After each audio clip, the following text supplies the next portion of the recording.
गांजा प्रकरणी हरिपूरच्या पप्पू फाकडेला अटक। बारामतीचा तस्कर चंदनसिंहच्या शोधासाठी पथक रवाना। कांबळेला कोठडी।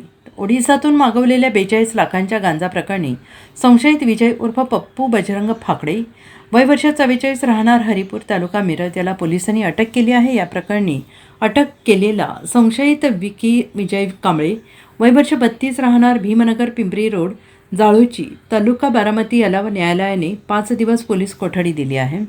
मुख्य तस्कर संशयित चंदनसिंह आणि त्याच्या पत्नीच्या शोधासाठी पोलिसांचे एक पथक रवाना झाले आहे।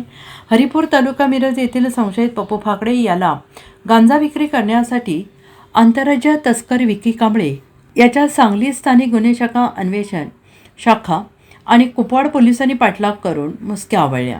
पोलिसांनी संशयित कांबळे याच्याकडील 42,63,500 रुपये किमतीचा गांजा जप्त केला। पोलिसांनी शुक्रवारी हरिपूर येथील संशयित पप्पू फाकडे याला गांजा प्रकरणी अटक केली। आंतरराज्य टोळीचा मुख्य गांजा तस्कर संशयित चंदनसिंह आणि त्याच्या पत्नीच्या शोधासाठी पोलिसांचे पथक रवाना झाले आहे।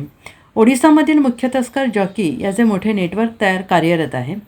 सांगली पोलिसांनी या रॅकेटचा पर्दाफाश केल्याने या प्रकरणाचे धागेदोरे दूरपर्यंत असण्याची आणि लवकरच अंमली पदार्थ तस्करातील काही बडे मासे पोलिसांच्या हाती लागण्याची शक्यता वर्तवण्यात येते आहे।